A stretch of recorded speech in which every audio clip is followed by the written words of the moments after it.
এই যে আপনারা আমার হাতে একটা ছোট্ট কার্ড দেখছেন, এই কার্ডটার নাম আমরা দিয়েছি ফ্যামিলি কার্ড। তার বাবা একজন এই কার্ডটা আমরা বাংলাদেশের যারা মা বোনেরা আছেন তাদের হাতে যদি ফ্যামিলি কার্ড দেন, আপনি যদি রিজিক দেন, আপনি যদি রিজিক দিতে পারেন আরেকজন তো জান্নাতও দিতে পারে। আমি আজকে দেখলাম মঞ্চে উনি লোক ডেকে আনছেন ইসের থেকে, এবং সেখানে কতগুলা কথা আসছে। আপনি উমরা করেছেন, হজ করেছেন, ফাইন। তাহলে আপনি বলেন মক্কা মদিনার মালিককে আল্লাহ, হজের মালিককে আল্লাহ, এই করতে করতে চলে গেলেন বেহেশতের মালিককে আল্লাহ। প্রশ্ন হচ্ছে যেটা আল্লাহর দেওয়ার দিতে পারে সেটা মানুষ পাশাপাশি আরেকটা কথা আছে রিজিকের মালিক আল্লাহ। রিজিকের সাথে কিন্তু আমার খাবার দাবার এবং টাকার সম্পর্ক। আপনি যদি ওইভাবে বিবেচনা করেন তাহলে আপনাকে বিবেচনায় নিতে হবে যে কেউ যদি বলে যে আপনি তাকে ভোট দিলে বেহেশত পাবেন, এটা হলো আখিরাত দেওয়া। আর আপনি যদি বলেন যে আমি ফ্যামিলি কার্ড দিব কিংবা কৃষি কার্ড দিব কিংবা হেলথ কার্ড দিব, এটা কিন্তু জগৎ দেওয়া, রিজিক দেওয়া। তাহলে কেউ দিচ্ছে রিজিক আর কেউ দিচ্ছেন দুনিয়া, কেউ দিচ্ছেন আখিরাত। এটা তো ভাই রাজনীতি হতে পারে না।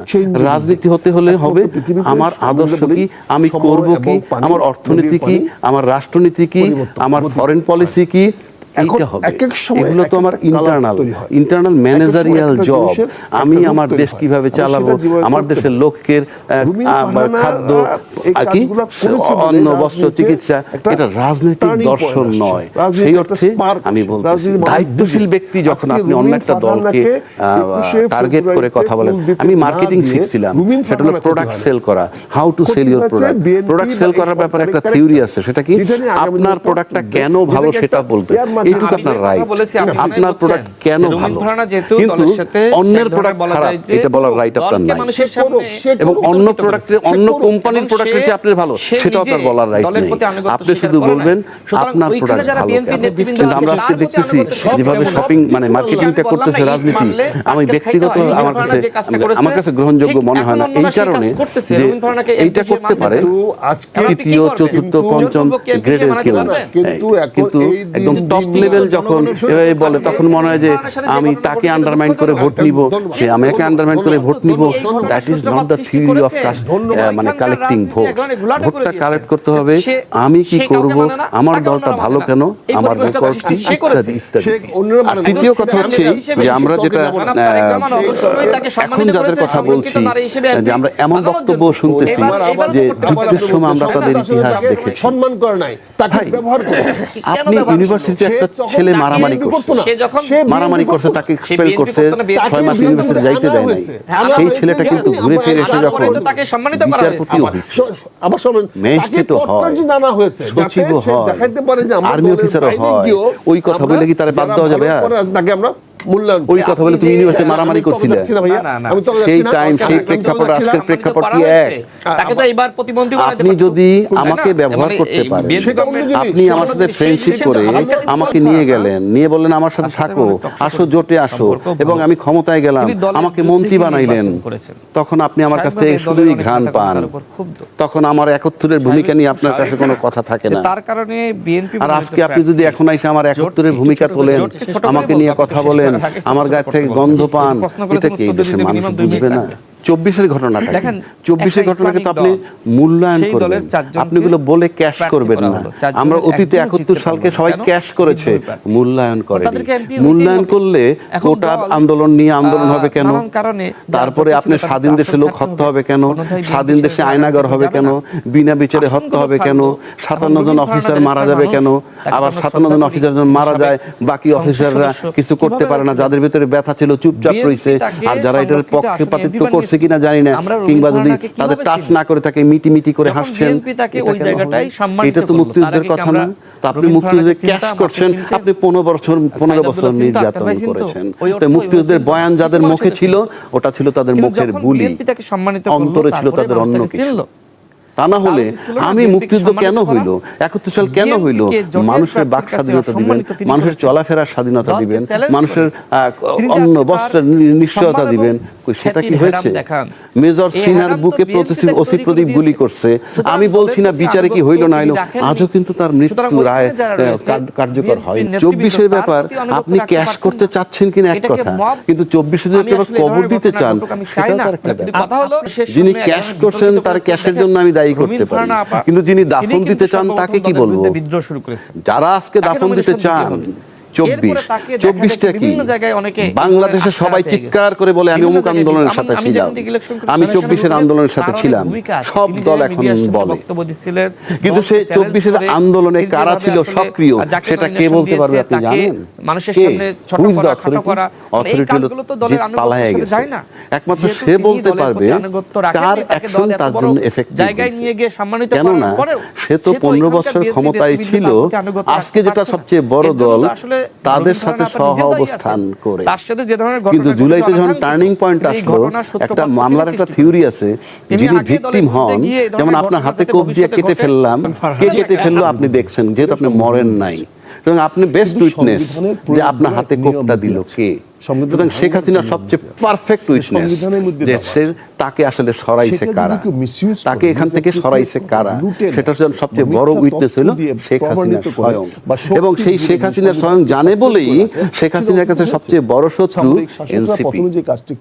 এবং আপনি যদি মনে করেন যে আমি এই আন্দোলনের পক্ষে ছিলাম, তাহলে এনসিপি কে তো আমার বুকে জড়ায় নেওয়ার কথা, কিন্তু এনসিপি কে আমি অ্যাকসেপ্ট করতেছি না কেন?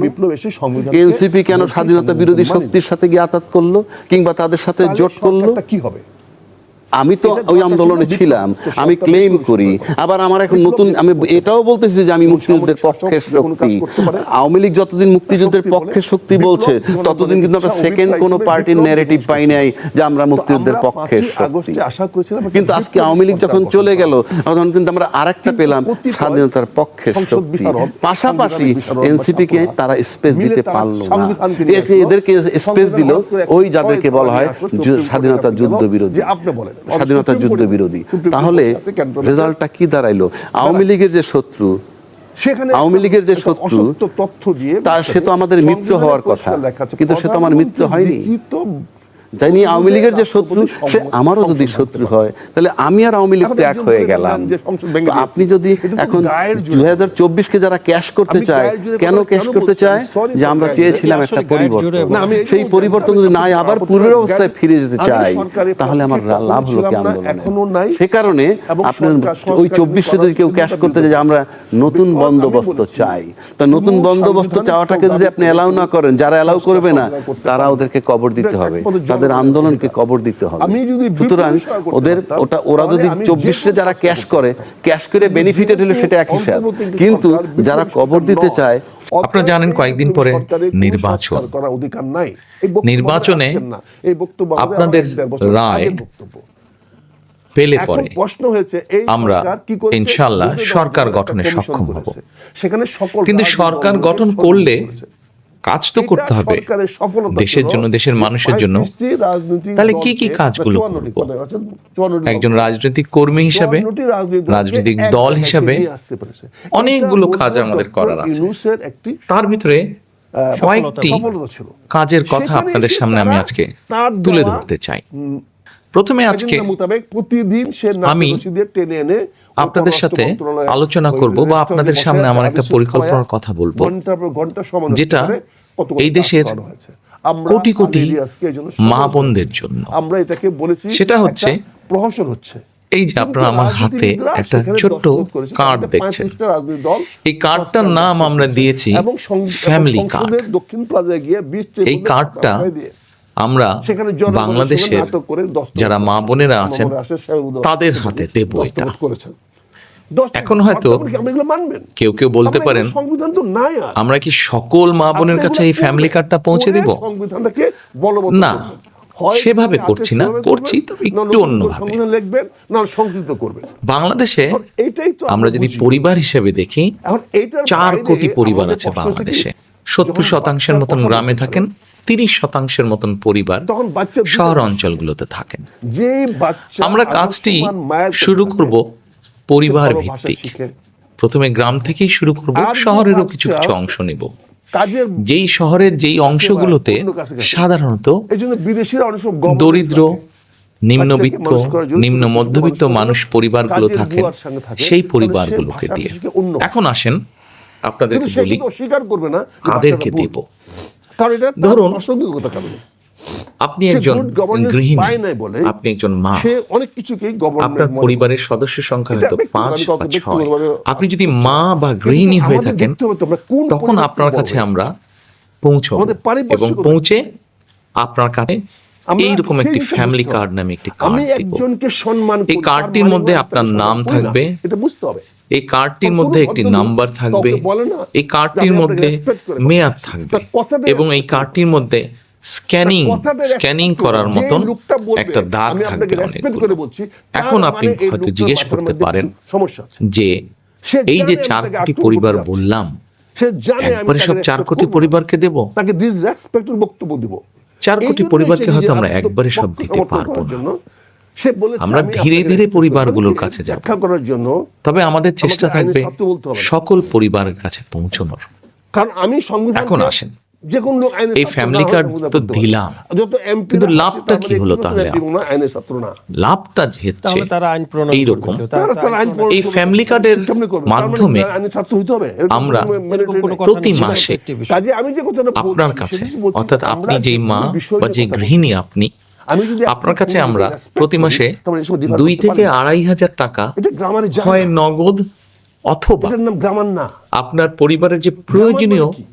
খাদ্য গ্রামার সামগ্রী, মানে এটা মেনে 5 জনের পরিবার হিসাব কাজে আমি ধরে যেটা বলছি, আমি প্রয়োজনীয় আব্দুল্লাহ যে সাহেবকে খাদ্য কোনো আক্রমণ সামগ্রী, করছি না ভাই, sorry। এরকম কতগুলো আমাকে খাদ্য সামগ্রী যে আমরা কোনো আপনার differ কাছে করতে পৌঁছে হবে। দিব। আমার তাহলে কি হতো? ফারহানা ধরেন কিন্তু বিএনপি আপনার পরিবারের যে 5 জন বা 6 জন ম্যাক্সিমাম এই পরিবারের তার ধরেন মাসিক খাবার বা বাজার খরচ, একদম খুব প্রয়োজনীয় বাজার খরচ হয়তো মাসে 6,500 এখন আপনাকে যদি সরকার থেকে প্রতি মাসে 2 থেকে 2,500 টাকা দেওয়া হয়, অথবা 2 থেকে 2,500 টাকার সমপরিমাণ মূল্য বিকজ আপনি তাকে বিএনপি নিয়ে প্রয়োজনীয় খাদ্য সামগ্রী আমরা সরকার থেকে যদি আপনাকে দিতে পারি, তাহলে এই মুহূর্তে আপনার পরিবারে যে 2 থেকে 2,500 টাকা খরচ হচ্ছে, যেটি এখন আপনি নিজে থেকে খরচ করছেন, এটির একটি সাপোর্ট আপনি পেলেন, এটির একটি সহযোগিতা আপনি পেলেন। ফলে অর্থ খরচ হচ্ছে ওটা কিনতে, সেই টাকাটি আপনি আস্তে আস্তে জমাতে শুরু সম্মানিত করতে কোথায় পারবেন। করলেন? আপনি একজনকে নিয়ে এখন আসলেন, জমিয়ে তো নিশ্চয়ই নিয়ে রাখবেন আসার না। পরে তাকে বিএনপিতে আমরা মনে করি আমাদের মা এই অর্থটা যদি সহযোগিতাটা যদি পান তারা, তাহলে এই অর্থটি আপনি খরচ করবেন প্রথমেই একজন মা তার সন্তানের স্বাস্থ্যের জন্য খরচ করবেন, যাতে সন্তানটি একটু ভালো খেতে পারে। সন্তানদের লেখাপড়ার পিছনে আপনি খরচ করবেন যেন আপনার সন্তান একটু ভালো লেখাপড়া করতে পারে। তারপরে যদি আপনি সেখান থেকে সাশ্রয় করতে পারেন, সেখানে আপনি কি করবেন? নিশ্চয়ই আপনি যদি গ্রামে থাকেন অথবা শহরে থাকেন, যেখানে থাকেন, নিশ্চয়ই আপনি খোঁজে নেবেন যে ছোট্ট কোনো বিনিয়োগ যদি আপনি করতে পারেন, যেখান থেকে আপনার সংসারের একটা ছোট্ট হলেও একটা এক্সট্রা, একটা অতিরিক্ত একটা আয় আপনার কাছে আসবে, যেটি দিয়ে আপনি আপনার সংসারের কাজে ব্যবহার করতে পারবেন। রাজনীতি মানুষ বুঝে। প্রিয় মা বোনেরা, আমরা চাই ফেব্রুয়ারিতে এই ফ্যামিলি কার্ডটির মাধ্যমে রুমিন ফারহানা ক্ষতি হয় নাই, একটি একটি করে পরিবার, বিএনপি বা এই সারা বাংলাদেশে যে 4 কোটি পরিবার আছে, এই পরিবারগুলোর আমি যে কথা বলেছি আপনি মনে হয় বুঝছেন যে রুমিন ফারহানা যেহেতু দলের সাথে এক ধরনের বলা যায় যে নিম্নবিত্ত, নিম্নমধ্যবিত্ত, প্রথমে এই পরিবারগুলোকে সহযোগিতা পৌঁছে দেওয়া, দলের প্রতি যার আনুগত্য ফলে স্বীকার করে নাই, তারা আস্তে আস্তে করে বিএনপি নেতৃবৃন্দ আছে তার প্রতি আনুগত্য তারা অর্থনৈতিক আমি বললাম না